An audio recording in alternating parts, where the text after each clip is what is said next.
প্রবল ঝড়ে ভেঙে গিয়েছে ঘর, যার জেরে বহুদিন থেকেই খোলা আকাশের নিচে চলছে আইসিডিএস সেন্টার। চরম সমস্যায় মা ও শিশুরা। প্রায় 1.5 বছর আগে প্রবল ঝড়ে ভেঙে গিয়েছিল আইসিডিএস সেন্টারের ঘর। তারপর থেকেই এখনো খোলা আকাশের নিচে চলছে রাজগঞ্জ ব্লকের মাঝিয়ালী গ্রাম পঞ্চায়েতের ঠাকুরবাড়ি আইসিডিএস সেন্টারটি। পরিত্যক্ত অবস্থায় পড়ে আছে বাথরুম, রান্নাঘরও। আইসিডিএস সেন্টারের বেহাল দশা নিয়ে একরাশ ক্ষোভ উগরে দিলেন গ্রামবাসীরা। অভিযোগ, এই সেন্টারে মোট 38 জন শিশু রয়েছে, তবে কোনো স্থায়ী কর্মী নেই। মাত্র একজন হেল্পার বাড়িতে রান্না করে ওই সেন্টার চালাচ্ছেন। গত বছর প্রবল ঝড়ে ভেঙে যায় আইসিডিএস সেন্টারের ঘর। বাইরে থেকে দেখে বোঝারই উপায় নেই যে এখানে কোনো আইসিডিএস সেন্টার রয়েছে। বন্ধ হয়ে রয়েছে শিশুদের বুনিয়াদী পড়াশোনা। এছাড়াও পুষ্টিকর খাবার থেকে বঞ্চিত হচ্ছে মা ও শিশুরা। এই চড়া রোদের মধ্যেও খোলা আকাশের নিচে থাকতে হচ্ছে ছোট ছোট শিশুদের।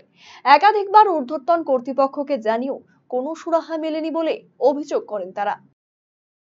হচ্ছে না, এখানে কোনো চার্ট নাই, কোনো রুলস নাই, কোনো কিছু এখানে দেওয়া হয়নি।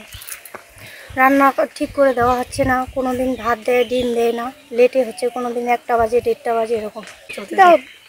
আমি আসার এখানটায় মোটামুটি 1-1.5 বছর থেকে এরকম হচ্ছে। ইদানিং আরও বেশি হচ্ছে, আগে ঠিক ছিল।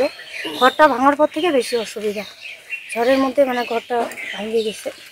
তো আমরা চাচ্ছি যেন স্কুলটা ঠিক হয় এখানে তাড়াতাড়ি, এখানকার পরিবেশ যেন ঠিক হয়, বাচ্চা কাচ্চাগুলো এসে যেন পড়াশোনা পায়, ঠিক মতো খাওয়া দাওয়া পায়, এটাই। এবার এখানকার দিদিমণি বলে যে বাচ্চাদেরকে রাখতে যাবা, যারা 3 বছরের ঊর্ধ্বে আছে আর কি। এবার বাচ্চাদের যে রাখবে খোলামেলা জায়গা, পরিবেশ, গাড়ি যায় রাস্তা দিয়ে, কী করে থাকবে বাচ্চাদের? মাগুলা কী করে রিস্ক নেবে দায়িত্বটা? ফাঁকা জল টল পড়ে, টিনগুলো ফুটা, ওই জন্য রান্না করতে পারি না। তার জন্য বাড়িতে রান্না করা হয়। স্কুলে পরিবেশন করি, ওখানে রান্না হয় বাড়িতে।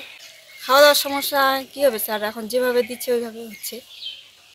মাঝে মধ্যে একটু ডিমের গন্ডগোল, হয়তো একটু দেরিতে আসলো, দেরিতে রান্না হলো, প্রায় একটু চটে যাচ্ছে। বর্তমান তো বেনিফিশিয়ারি দিদি বলেন 42 জন আছে।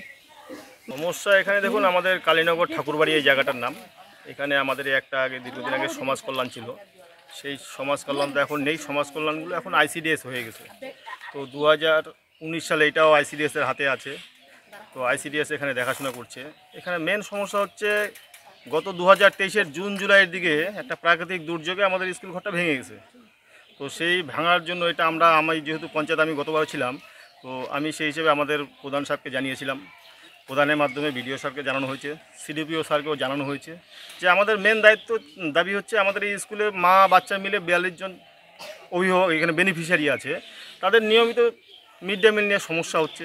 প্লাস যে বাচ্চাগুলো এখানে আসবে, এসে বসবে কোথায়? তো বাচ্চাগুলো যে মারা এখানে দিয়ে যাবে, কার ভরসায় দিয়ে যাবে? এখানে কোনো পারমেন্টই আমাদের দিদিমণি নেই।